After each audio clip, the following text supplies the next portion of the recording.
Politik identitas keluarga Baswedan. Keluarga Baswedan adalah imigran Arab Yaman. Mereka datang ke Indonesia karena melarikan diri ke berbagai negara, salah satunya ke Nusantara ini. Mereka dikenal sebagai kelompok Arab Hadrami, yang berimigrasi ke Nusantara, merupakan kelompok miskin yang harus meninggalkan Arab karena ajaran dan tingkah laku mereka membahayakan politik pemerintah di masa itu, dengan selalu mengatasnamakan agama untuk mencapai tujuan mereka. Di Nusantara, mereka ini dikenal dekat dengan kolonial Belanda, sehingga dari sisi peraturan hukum oleh pemerintahan Hindia Belanda diistimewakan dan ditempatkan dalam golongan tersendiri yang berbeda dengan kelompok pribumi. Di mana ketika itu pemerintah Hindia Belanda menerapkan aturan berdasarkan golongan, yaitu 1. Golongan Eropa, 2. Golongan Timur Asing, 3. Golongan Bumi Putra.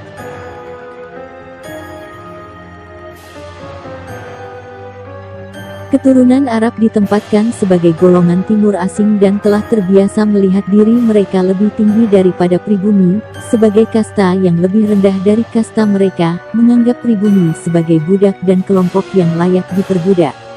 Untuk mempertegas keberadaan mereka sebagai kelompok yang berada di atas kelompok pribumi, Abdul Rahman Baswedan mendirikan Partai Arab Indonesia pada tahun 1934 yang merupakan partai identitas, yaitu identitas keturunan Arab sebagai pemilik kasta lebih tinggi dari pribumi itu sendiri.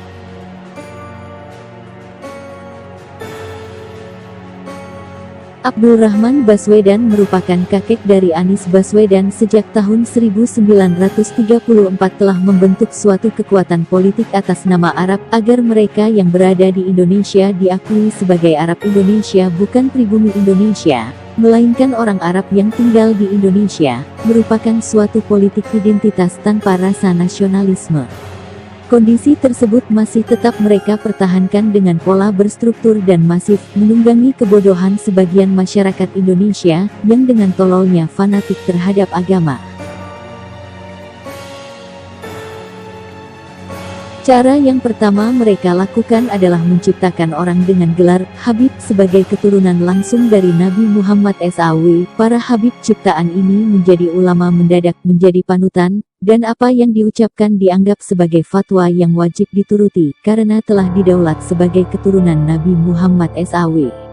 Dan mereka ini menjadi corong-corong untuk memperbodoh, mengadu domba serta memperbudak bangsa Indonesia yang picik serta fanatik terhadap agama yang dianutnya. Kefanatikan terhadap agama membuat lupa bahwa dirinya adalah bangsa Indonesia, putra dan putri pribumi Indonesia. Hal ini bisa dibuktikan dengan beberapa hal, antara lain: FPI didirikan oleh Rizik Syihab menjadikan saudara kita yang fanatik tanpa otak menjadi budak politik agama.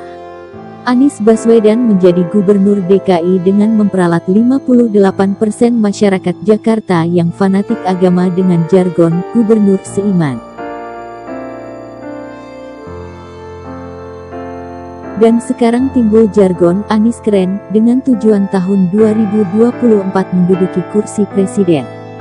Apakah bisa terbayang kalau Anis jadi presiden?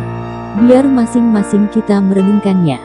Membayangkan bahwa NKRI tercinta ini akan menjadi negara Arab, kebudayaan dan warisan leluhur seperti adat istiadat akan musnah, kita akan menjadi warga yang layak diperbudak dan diperhamba bagi mereka.